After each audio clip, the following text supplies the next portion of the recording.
नमस्कार, आप सभी का स्वागत करती हूं भारत 24 पर। मैं हूं आपके साथ पूर्णिमा मिश्रा। वक्त है दहाड़ का। जम्मू कश्मीर में 370 हटने के बाद पहली बार कोई बड़ा चुनाव हो रहा है। चौथे फेज में श्रीनगर लोकसभा सीट पर वोट डाले गए और यहां के वोटर्स ने तमाम अटकल, अनुमान और आशंकाओं को तोड़ते हुए रिकॉर्ड तोड़ मतदान किया। श्रीनगर में 28 साल के रिकॉर्ड को तोड़ते हुए करीब 38% वोटिंग हुई और इससे पहले 1996 के लोकसभा चुनाव में यहां पर 41% वोटिंग हुई थी। और इसके बाद किसी भी लोकसभा चुनाव में इतनी बड़ी संख्या में वोटिंग देखने को नहीं मिली। जाहिर सी बात है कि कश्मीर के लोगों ने इतनी बड़ी संख्या में घरों से निकलकर वोटिंग की है, तो इसका अपना एक महत्वपूर्ण संदेश है और इस संदेश का लोग अपने अपने हिसाब से मायना भी निकालने की कोशिश कर रहे हैं। आज दहाड़ में इसी पर चर्चा करने वाले हैं। मेहमानों का खास पैनल भी रहेगा, सवाल आपके सामने रखूंगी, लेकिन उससे पहले इस मामले पर बयान क्या सामने आए वो भी सुनिए। कहना यही है कि 2019 का जो फैसला हुआ है उसके बाद लोगों का दम घुटता है और आज लोग वोट डाल के उस घुटन का इजहार कर रहे हैं कि नई दिल्ली को बता रहे हैं कि जो आपने फैसला किया 2019 में वो जम्मू कश्मीर के बिलखुसूस जो कश्मीर के लोग हैं उनको बिल्कुल मंजूर नहीं है।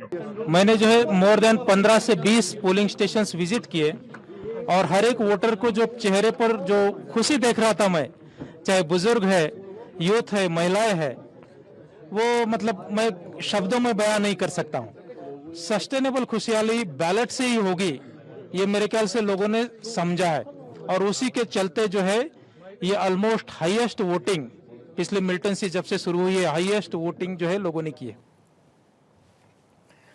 तो आपने सुना, हाईएस्ट वोटिंग की बात हो रही है। इस हाईएस्ट वोटिंग और इसके मायने क्या है, कश्मीर के लोग किस तरीके से लोकतंत्र पर अपने भरोसे को बहाल करते हुए लोकतंत्र के इस महापर्व में नजर आए हैं, जिसकी तस्वीरें हर किसी ने देखी।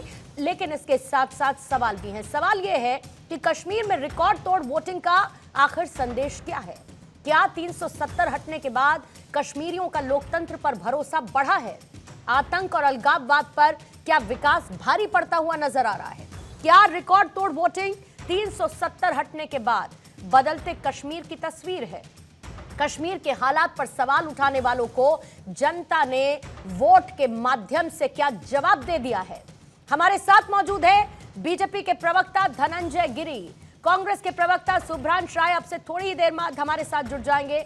नजीब अब्बास खान साहब पीडीपी के नेता हैं, हमारे साथ मौजूद हैं। आरती टिक्कू वरिष्ठ पत्रकार हैं और सोहेल काजमी सीनियर जर्नलिस्ट के तौर पर इस वक्त हमारे साथ मौजूद हैं। आइए शुरुआत करते हैं और सभी मेहमानों का स्वागत करते हुए धनंजय गिरी जी, मेरा पहला सवाल आप ही से है, क्योंकि जिस तरीके से अलहदा सुबह हुई जन्नत में और पहले का माहौल और अब का माहौल बदलता हुआ नजर आया, रिकॉर्ड तोड़ वोटिंग इस बार देखने को मिली है। इसके सियासी मायने और संकेत बीजेपी कैसे देखती और समझती है? पूर्णिमा जी, ये जमहूरियत की जीत है।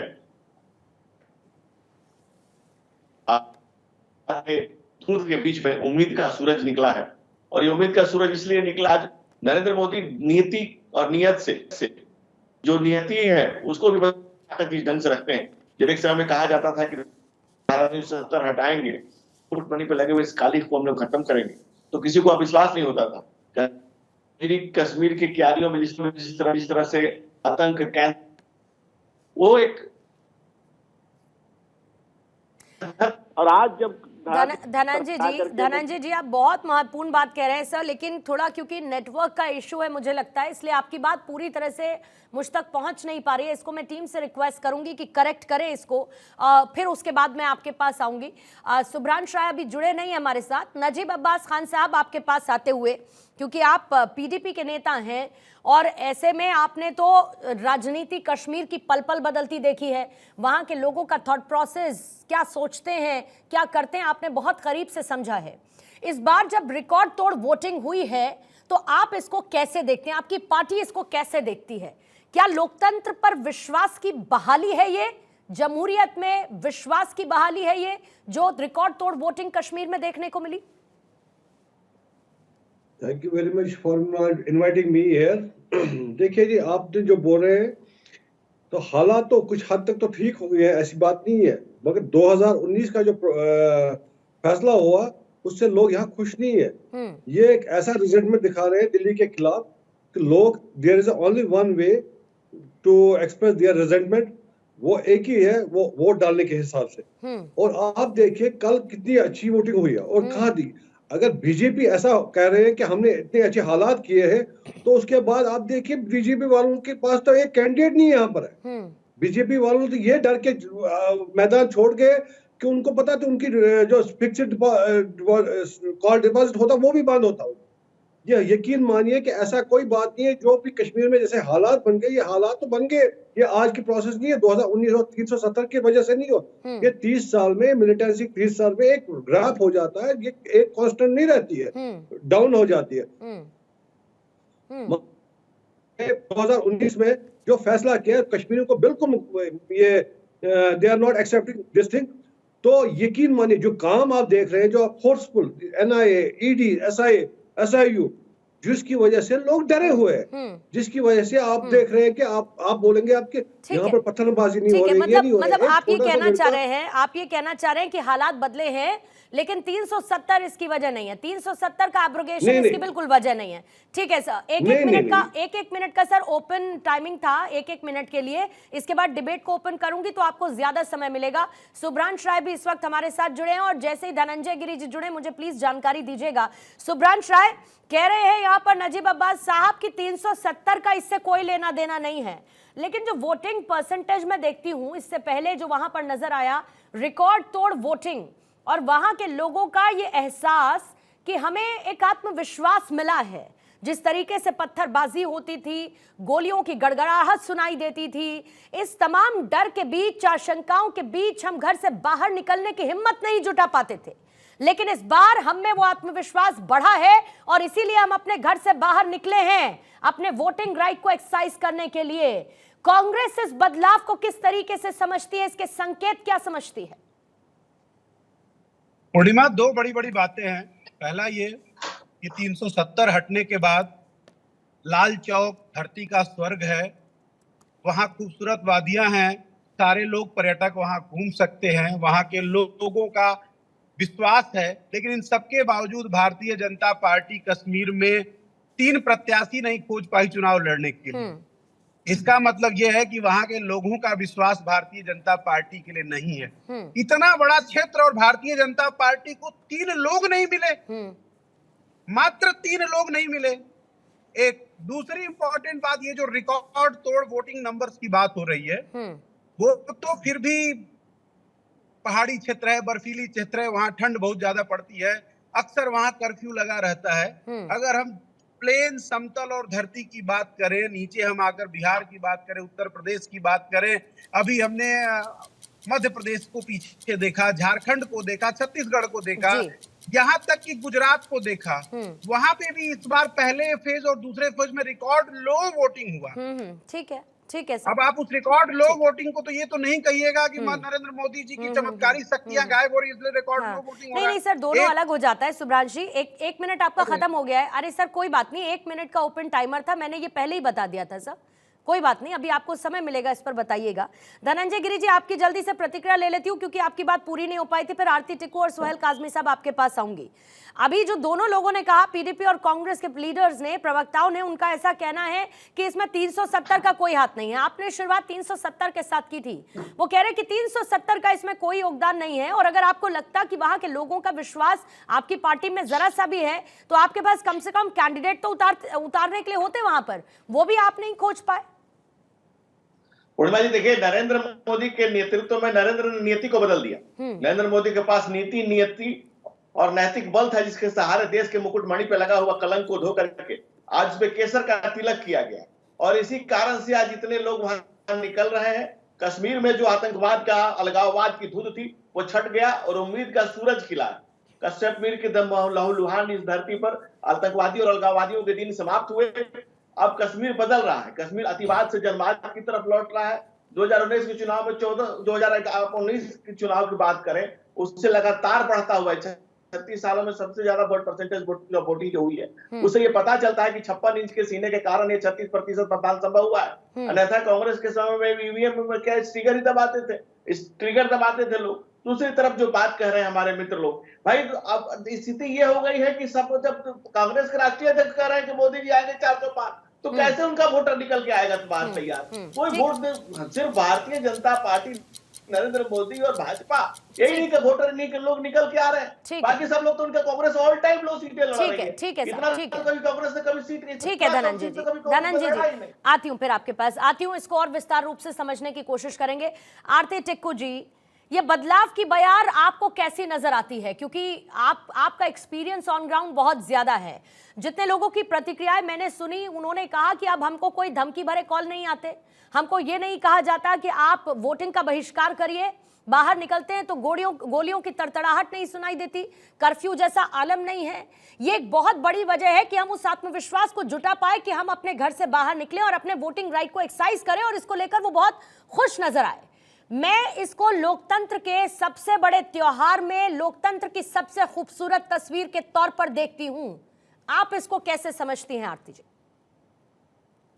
देखिए, बहुत संक्षेप में अगर एक लाइन में मैं कहूँ तो ये कहूंगी कि कश्मीर मैं पिछले 25 साल से देख रही हूँ, कवर कर रही हूँ। मैं अभी इनफैक्ट श्रीनगर में हूँ, और एक लाइन में कहना हो तो मैं कहूंगी कि कश्मीर के लोगों ने भारत के लोकतंत्र में फिर से अपना भरोसा दिखाया है। और ये पहली बार हुआ है पिछले 35 साल में कि इतनी भारी तादाद में लोग बाहर निकले और खुशी खुशी निकले। किसी के जोर जबरदस्ती पे नहीं निकले, किसी के बहकावे में नहीं निकले, किसी की वजह से नहीं निकले, वो अपने आप निकले और उन्होंने भारत के लोकतंत्र में अपना विश्वास दिखाया है। और ये झूठ है कि जो पीडीपी और नेशनल कॉन्फ्रेंस जो ये कह रही है कि वो इसलिए निकले हैं कि 2019 में जो 370 का डिसीजन लिया गया एब्रोगेशन का, केंद्र सरकार ने जो लिया, ये उसके खिलाफ वोट है। ये बिल्कुल गलत है, क्योंकि ना तो 2019 अगस्त 5 के बाद कश्मीरी लोगों ने कोई प्रोटेस्ट किया, ना तो पत्थरबाजी हुई, ना तो आतंकवाद हुआ, ना तो जो रोजमर्रा की इनकी जो यहाँ दांदलियां चलती थी लड़कों को बेच के सड़कों पे, वो नहीं चला। और आज भी मैं बहुत लोगों से बात की, जगह जगह जाके बात की, सबको मालूम है कि 370 वापस नहीं आने वाला है। और इनफैक्ट खुश है लोग कि 370 गया, ये सिरदर्द उनके जीवन से गया। और पहली बार वो भारत के लोकतंत्र में खुले से, फियरलेसली और फेयरली उन्होंने कल वोट कास्ट किया। ठीक है, लेकिन 370 आप कह रही हैं वापस नहीं आने वाला है। इस पर मैं सुब्रांश जी से कांग्रेस की मंशा क्या है, उनका थॉट क्या है, नजीब अब्बास इसको लेकर क्या सोचते हैं, मैं उनसे ये सवाल जरूर पूछूंगी। लेकिन उससे पहले सोहेल काजमी जी, कश्मीर में बंदूकों की जगह मतपत्र वो नजर आया, ईवीएम के करीब लोग पहुंचे, और खास तौर से आतंकवाद से सबसे ग्रसित इलाके, फिर चाहे वो त्राल हो, चाहे शोपिया हो, फिर चाहे पुलवामा हो, 45%, 37.52% और 39.25% त्राल में वोटिंग देखने को मिली, जो कि 0.5% तक सिमट कर रह जाती थी। आपको तो बदलते हालात की बदलती तस्वीर साफ नजर आती होगी। जी, आप बिल्कुल ठीक कहती हैं। देखिए, ये एक ऐसा जर्नी है जो बुलेट से बैलेट तक आई है। बुलेट से बैलेट आते आते 30 साल लग गए।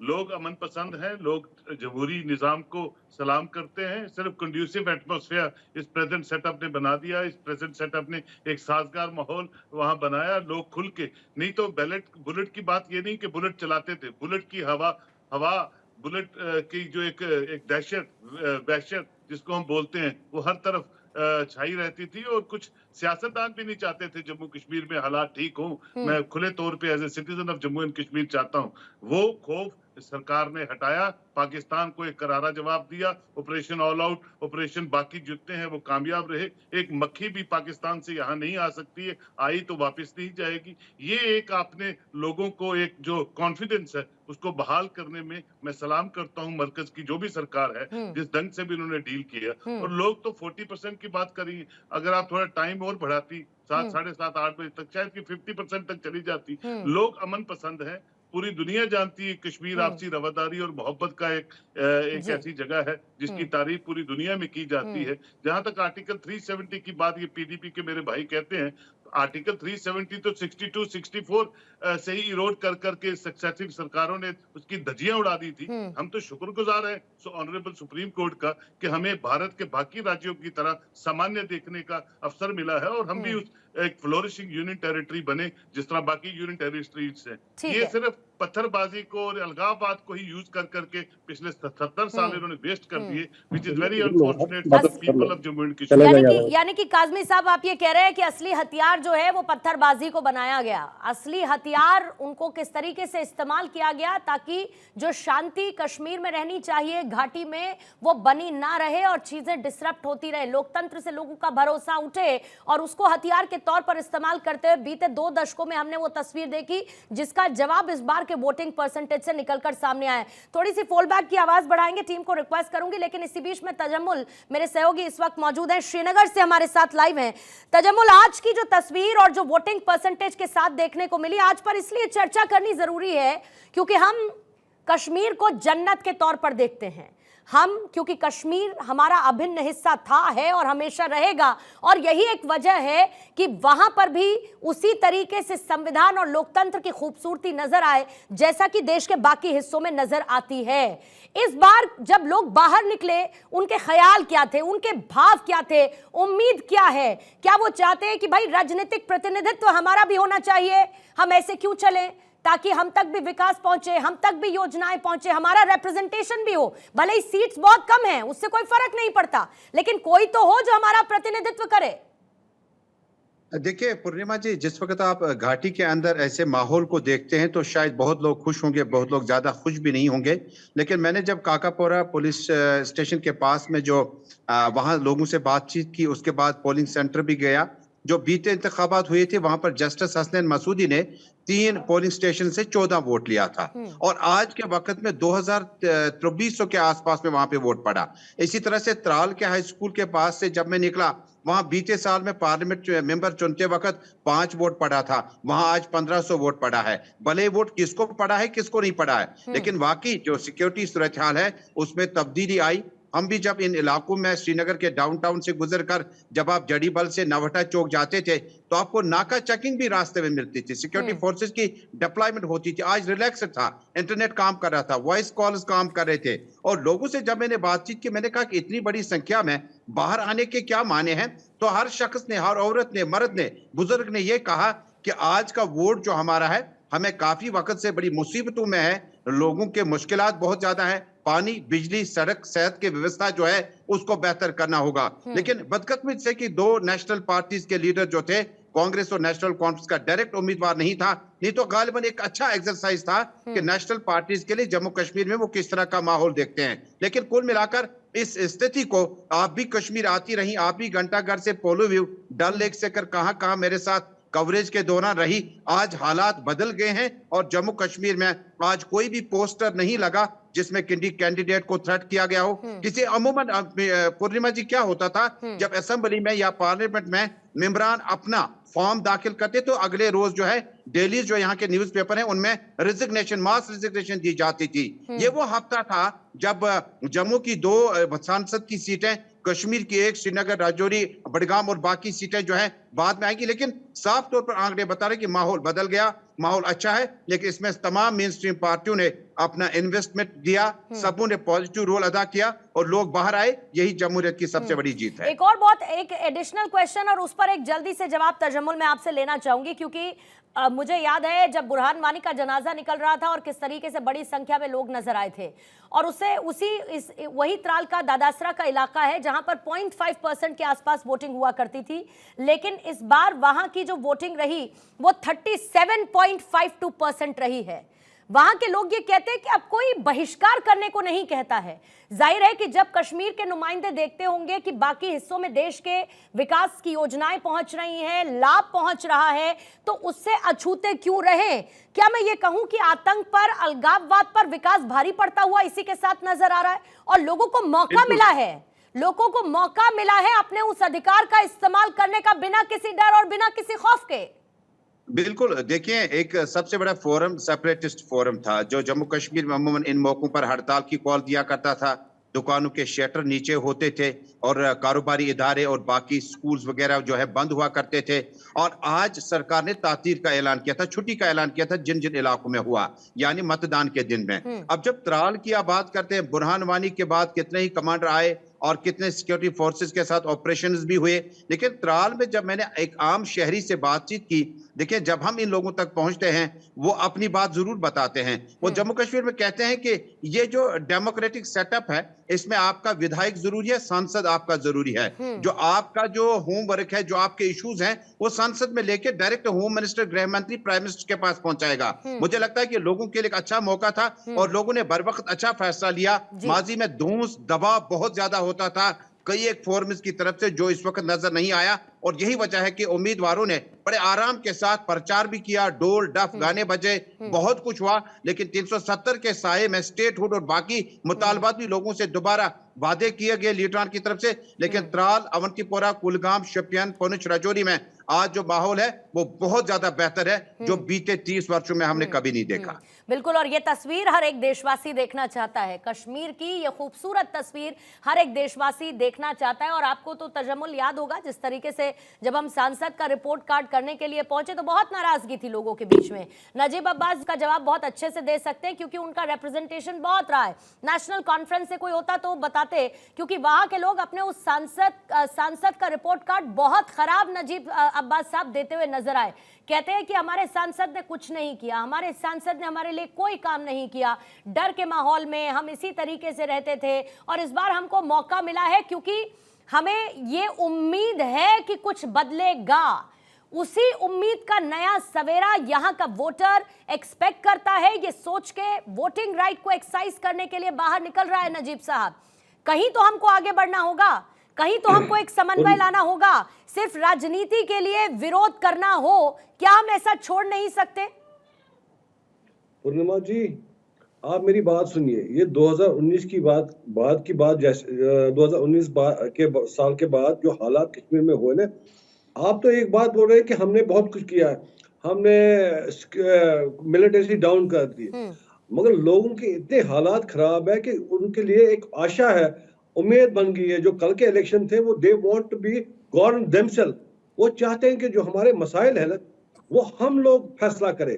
हम लोग मतलब हर रोज एक नया, आप मेरी बात सुनिए। मैं समझना चाहती हूं, हम लोग मतलब सर देखिए मेरी बात सुनिए। यहाँ पर हर दिन कोई नए नए फैसले निकलते हैं, नए नए कानून निकलते हैं। कौन निकाल रहा है? कौन निकाल रहा है? जो कश्मीरी और जम्मू वालों को कुछ पता ही नहीं होता उसके बारे में। नहीं अब्बास साहब, कौन निकाल रहा है? और हम लोग से आपका क्या मतलब है? आप मेरे यहाँ की जो एडमिनिस्ट्रेशन है, आप मेरे नहीं है, मुझे ये बताइएगा। आप मेरी बात सुनिए नजीब अब्बास, क्लियर करते चलिए ना सर। यही जो बांटने वाली खाई है ना, इसको जितना आप गहरा करने की कोशिश करेंगे, इसको उतना गहरा होने से मैं रोकने की कोशिश करूंगी। आप और मैं अलग तो है नहीं, आप और मैं दोनों भारत का हिस्सा हैं। कश्मीर मेरा उतना है जितना आपका है, जितनी की आपकी दिल्ली है। आप और हम नहीं है, आपकी दिल्ली है ना सर, अलग अलग नहीं है। वैसे ही मेरा कश्मीर है। We have a right to be govern themselves। ऐसा नहीं है कि दिल्ली से, बिहार से, मध्य प्रदेश से आएंगे वो हमारे फैसले करें।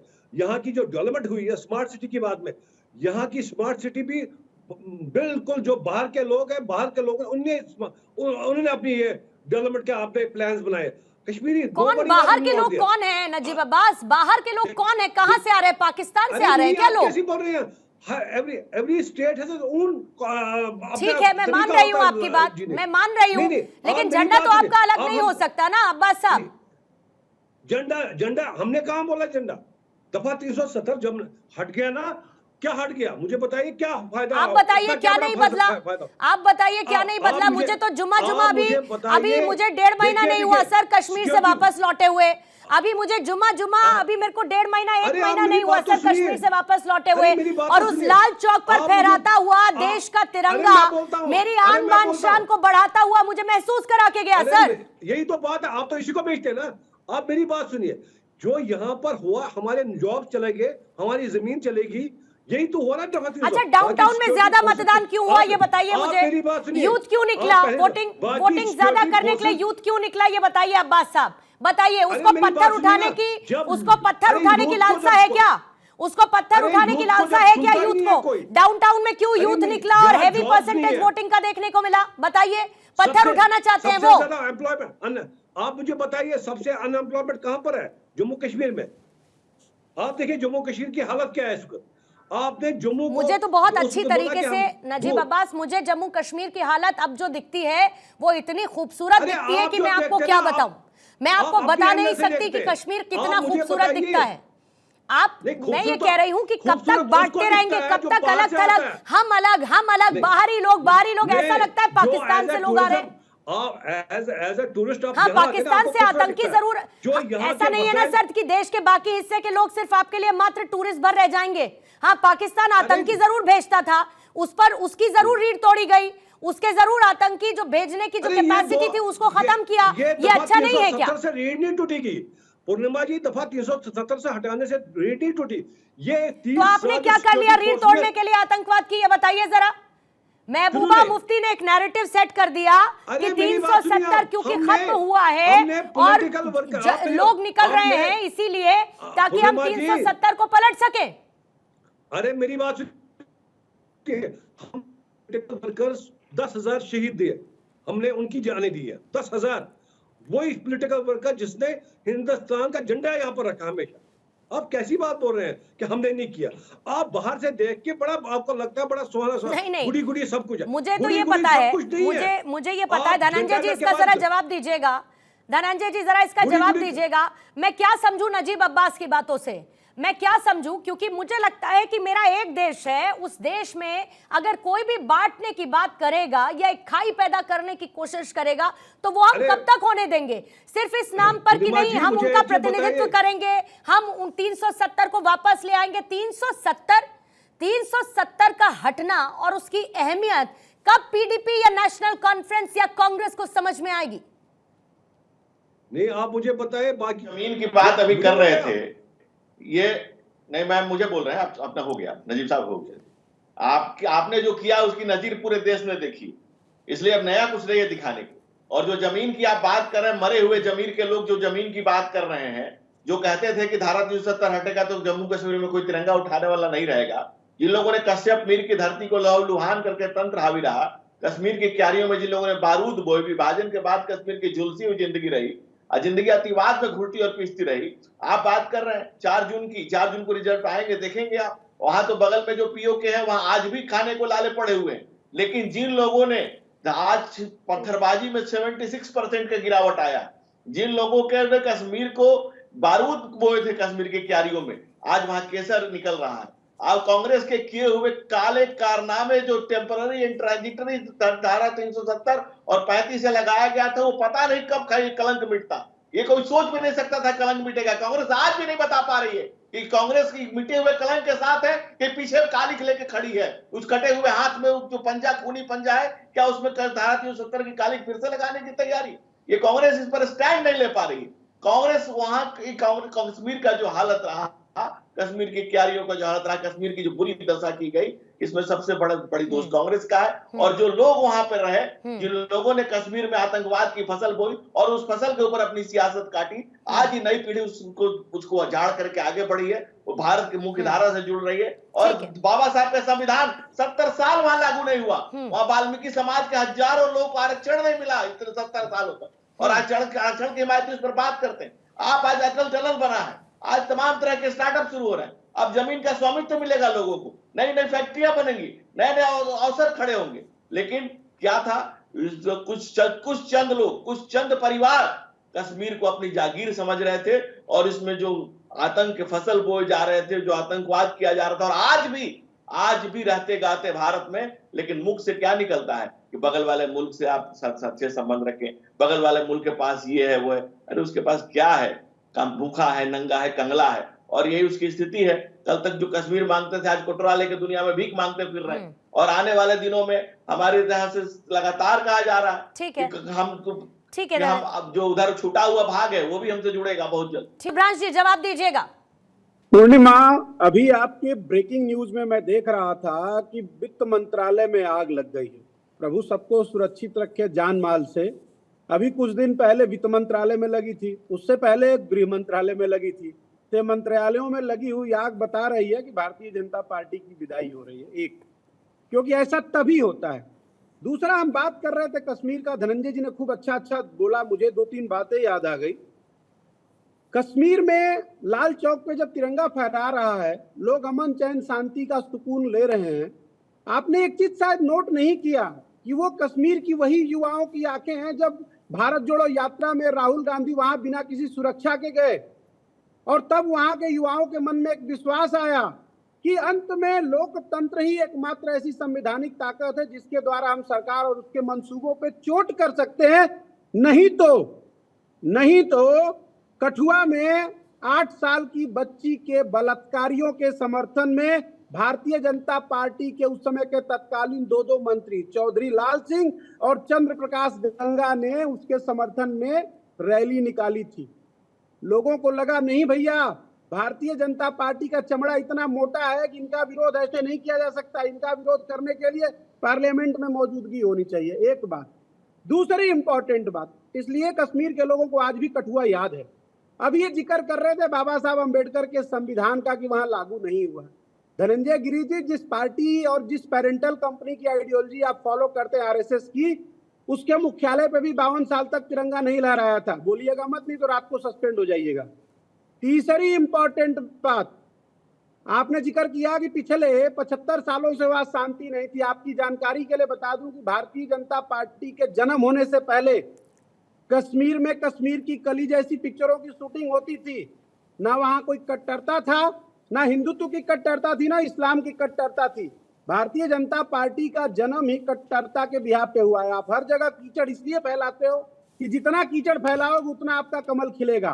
साफ पानी में कमल नहीं खिलता, कमल गंदगी में खिलता है। इसलिए पूरे देश के बलात्कारी, भ्रष्टाचारी आज के डेट में सबको आपने कमल छाप साबुन से धोकर नहलाकर अपनी पार्टी में समाहित कर लिया है।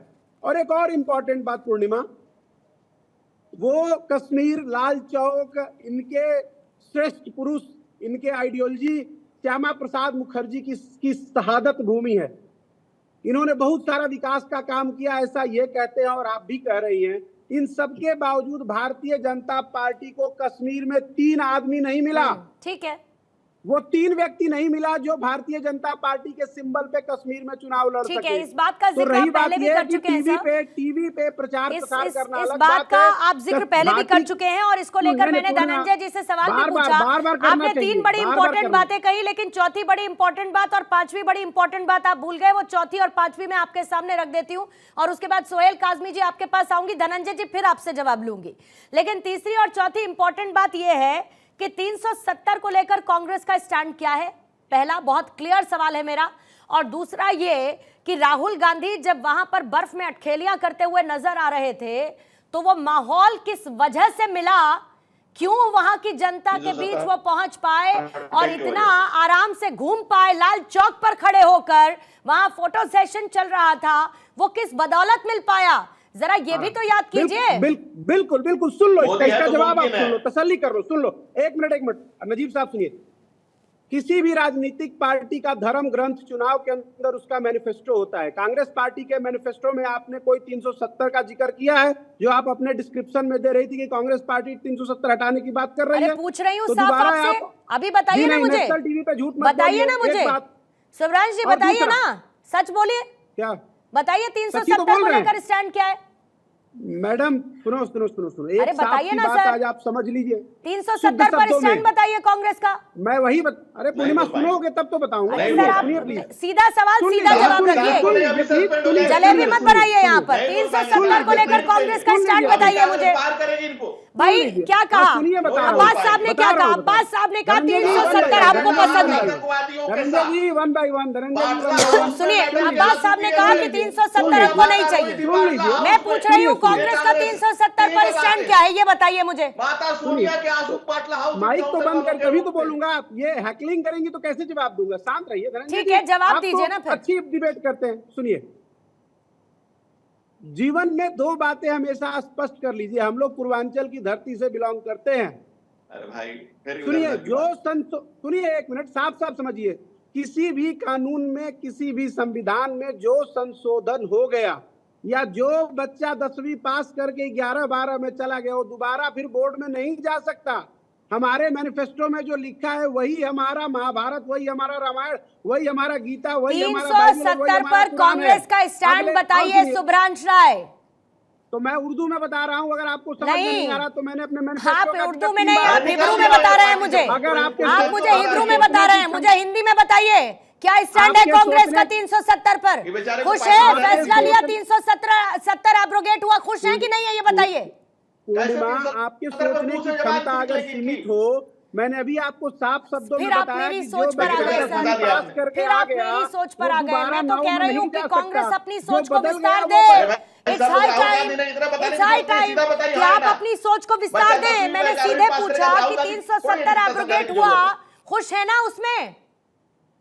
मैं यही तो आपको कि 370 हट गया, वहां का युवा जो था वो अपने आप को नाउम्मीद कर रहा अरे था। एक लाइन में भारत बोलिए, जोड़ो खुश की है कि नहीं है? अरे सुन तो लीजिए धनंजय जी, खुश है कि भारत नहीं है जोड़ो की यात्रा 370 हटने के बाद? सीधा बताइए ना वही तो सुभ्रांश बता- जी, इधर उधर मत पूर्णिमा घुमाइए वही ना कह रहा सर। हूं। 6 सवालों के लिए आपके पास घुमाने नहीं का- रह सकती ना, एक सवाल का एक ही मिश्रा, जवाब होगा ना सर। पूर्णिमा मिश्रा, घुमाने का काम आप करती हो। अरे सर, कन्याकुमारी से कश्मीर की सुभ्रांश यात्रा जी, भारत ना आप जोड़ने मेरे के साथ लिए पहली थी। बार डिबेट कर रहे हैं, ना वो मैं जो आपके जख्म- साथ कर रही हूँ। वो जो जख्म इसीलिए मुझे ये मत भारतीय बताइए, जनता सीधा पार्टी सवाल ने है, दिया दर्शक देश सुन रहे हैं, को। बताइए। अब्बास साहब भी सुनना वो जो चाहते बता होंगे, दिया आपने इनको। अब्बास साहब भी सुनना बेचारे। चाहते होंगे, बताइए ना, सुनिए, पूर्णिमा क्लियर जी। बताइए। वो जो मेरी बात जख्म सुनिए। भारतीय जनता पार्टी ने पूरे हिंदुस्तान को दिया है, भाई को भाई से लड़ाने का, समाज को समाज से बांटने का, उसको जोड़ने के लिए ही कन्याकुमारी से देखिए, कश्मीर कांग्रेस तक ने की ठेका भारत लिया जोड़ो हुआ है। यात्रा हुई कांग्रेस और का जिसका कटा हाथ नतीजा आतंकवादियों ये से रहा सुहेल काज़मी कि जी, घाटी के अंदर इतनी सुहेल खूबसूरत वोटिंग हुई काज़मी है। साहब, पूर्णिमा जी, ऐसी आप क्या बात सुनिए। समस्या है? मैं कहती हूँ कि अपनी पॉलिटिकल एस्पिरेशंस क्लियर कट रखिए ना, बताइए। 5 बार मैंने पूछा, 6 बार पूछा, 370 पर कांग्रेस का स्टैंड क्या है? साथ है तो बताइए, नहीं है तो बताइए। लेकिन उसके बावजूद घुमाए जा रहे हैं, घुमाए जा रहे हैं, घुमाए जा रहे हैं, सीधा बोल कोई सकते जवाब हैं। नहीं है। वजह है इसकी? मैं जवाब दूं? जी सोहेल काज़मी जी। देखिए पूर्णिमा जी, कांग्रेस की हुकूमत 62-64 में, मैंने पहले भी कहा, मैं यहाँ जम्मू कश्मीर में बिल्कुल। 35 साल से काम कर रहा हूँ और हिस्ट्री को अच्छी तरह जानता हूं कि erosion of article 370 Congress led सरकार 62-64 में शुरू हो चुकी थी और आर्टिकल 370 नाम मात्र था यहाँ पे। हम तो शुक्रगुजार हैं ऑनरेबल सुप्रीम कोर्ट के कि उन्होंने ये इरोड किया और हमें इस मुसीबत से निकाला। पहली बात। दूसरी बात, जो कांग्रेस के प्रवक्ता कह रहे हैं कठुआ रेप में, उसी इंसान को जिसका ये नाम ले रहे हैं कैंडिडेट आज पार्लियामेंट्री इलेक्शन में, तो ये जस्टिफाई किसको कर रहे हैं? भाई किसको कर रहे हैं? लाल सिंह कैंडिडेट जो कांग्रेस का बना है उसको जस्टिफाई कर रहे हैं या रेपिस्ट को जस्टिफाई कर रहे हैं? पहले तो इनसे ये पूछिए। जहां तक जम्मू कश्मीर की बात है, मैं आपकी वसादत से, आपके चैनल के माध्यम से, जब तक सारी पॉलिटिकल पार्टी अलगाववाद के खिलाफ, पत्थरबाजी के खिलाफ, पाकिस्तान के खिलाफ, लोगों, जम्मू कश्मीर के 1 करोड़ 40 लाख लोगों के जिंदगी के लिए बात नहीं करेंगे, जम्मू कश्मीर आगे नहीं बढ़ सकता था। और आज मेजॉरिटी ऑफ द सिस्टम जो है led by the Bharatiya Janata party, उनकी क्या नीतियां हैं, उनके कितने लोग आएंगे, नहीं आएंगे, सरकार बनाएंगे लेकिन नहीं बनाएंगे, लेकिन उन्होंने ये साबित कर दिया कि 1 करोड़ 40 लाख लोग सर्वप्रिय हैं। वो हिंदुस्तान के ताज थे, ताज हैं और ताज रहेंगे। जमीनें की लड़ाई जो है वो पैरामिलिट्री फोर्सेस हमारी हैं, वो बड़ी सक्षम है अपने बॉर्डर्स को सेफ गार्ड करने के लिए, लेकिन लोगों के रेस्क्यू में ऐसा कंड्यूसिव एटमॉस्फेयर क्रिएट करना, मैं समझता हूं एज ए सिटीजन हम सलाम करते हैं गवर्नमेंट ऑफ इंडिया को कि ये माहौल पैदा किया जिसमें 40% पोलिंग हो रही है। लोग अमन पसंद हैं, लोग सब जानते हैं और किसने क्या किया ये हिस्टोरिकल पर्सपेक्टिव है। आप छोड़ दीजिए कि आप गुमराह करके सियासी निजाम को छेड़ेंगे। अब मेरे पीडीपी के कोई जो नेता हैं वो ये कहते हैं कि लोगों ने वोट किया इसलिए किया कि वो आर्टिकल 370 से नाराज थे। तो मैं तो दुआ करता हूँ, अल्लाह करता वो 96 में नाराज होते और खुल के वोटिंग करते और अपने नुमाइंदों को चुनते। आप देखिए, घर के लोग, 4 लोग घर के फैमिली मेंबर वोट डालते थे और वो एमपी बन जाता था और 5 साल हो जाता था, चाहे वो अकबर लोन था, चाहे वो इससे पहले शफी भट्ट था 87 में, और सारे कॉन्स्टिट्यूंसी डेवलपमेंट फंड्स वेस्ट हो जाते थे और लोगों के 5 साल जाया हो जाते थे। आज उमर अब्दुल्ला अपने 2 बच्चों को दिल्ली से बुलवा के उनसे वोट दिलवाता है कि 2 वोट भी मैटर करते हैं। This is the real essence of the जमहूरियत। और मैं समझता हूं आज वोट डालने वाले उतने परेशान नहीं है, वोट लेने वाले परेशान हैं, क्योंकि वो जब जीत के पार्लियामेंट में जाएंगे तो एक ट्रांसपेरेंट और ईमानदारी से उनकी रहनुमाई करेंगे जो पहले नहीं करते रहे हैं। ये है सही जमहूरियत और इसमें सबको बात करनी चाहिए। बिल्कुल बात करनी चाहिए। नजीब अब्बास, सुना आपने क्या कह रहे हैं सोहेल काज़मी साहब, और सुब्रांश राय आपने भी जरूर सुना होगा, क्योंकि आप ही के वहां फारूक अब्दुल्ला एटम बम का डर दिखा देते हैं पाकिस्तान के साथ। सुब्रांश, कांग्रेस कहती है कि भाई थोड़ी नरमी रखनी चाहिए, पाकिस्तान के साथ बैठकर बात करनी चाहिए, सम्मान देंगे, दोस्ती करेंगे, निभाएंगे तो वो भी दोस्ती निभाएगा, और पाकिस्तान का कैरेक्टर यहाँ पर ब्रीफ करने की मुझे बिल्कुल जरूरत नहीं है, क्योंकि भारत देश का एक एक नुमाइंदा जानता है कि कश्मीर में जो परिस्थितियां बनी उसमें पाकिस्तान का क्या रोल रहा और पाकिस्तान का असली कैरेक्टरिस्टिक है क्या। नजीब अब्बास। पूर्णिमा, एक सेकंड बताइए, ये हालात जो ठीक हो गए से ले लूं, फिर उसके बाद आपके पास आते हैं। 2019 के बाद ही ठीक हो गए कि इससे पहले भी ठीक हो गए? अरे सर, 19 में कितना वोटिंग परसेंटेज था ये बताइए मुझे। नहीं, आप मुझे एक चीज बताइए, मुझे पहले ये तो एक ग्रेजुअल प्रोसेस है। मुझे बताइए कितना था सर? पिछले 30, नहीं आप मेरी बात सुनिए, मुझे वोटिंग परसेंटेज बताइए, मुझे वोटिंग परसेंटेज। अरे मेरी बात सुन, आप मेरी बात सुनिए, 30 साल तो लग गए इसको कम लाने में, इतना माइलेज सिक्योरिटी फोर्सेस का, ये भारतीय जनता का पार्टी का सारा काम नहीं है। आपको कश्मीर में शांति अच्छी नहीं लग रही है क्या नजीब अब्बास, ये बताइए जी? कश्मीर में आपको जो शांति बहाली हुई है अच्छा नहीं लग रहा है वो आपको? अरे कौन सी आप डर को शांति बोलते हैं? अरे हर दिन यहाँ पर, अरे मैंने तो पुलवामा, त्राल, इन सब जगहों की वोटिंग परसेंटेज की बात की सर। मैं आपको बोल रहा हूँ, लोग जो निकले बताइए आप मुझे किसकी बात करनी है। देखिए, वो हिस्सेदार बनना चाहते हैं गवर्नमेंट का, they want to take decision of your own. यहाँ हालात बड़े खराब है, लोगों की बड़ी पकड़ दकड़ है। ये आप कैसे खराब है बताइए? कर्फ्यू लग रहा है, पत्थरबाजी हो रही है, बताइए मुझे क्या हो रहा है? 10,000 लोगों को टूरिज्म का बूस्ट बताइए मुझे कितना है कश्मीर में? मुझे बताइए, टूरिज्म का बूस्ट कितना है सर? आप मुझे पता नहीं देते नहीं, आप मुझे बताइए 10,000 बच्चे हमारे बंद है, उनको कौन ला रहा है? ये तो जो यहाँ के नुमाइंदे हैं, जो वहां पर शांति को भंग करने की कोशिश करेगा, उनको, उन बच्चों को जो बंद है सर, उनको किसने पैसे देकर पत्थरबाजी के लिए उकसाया?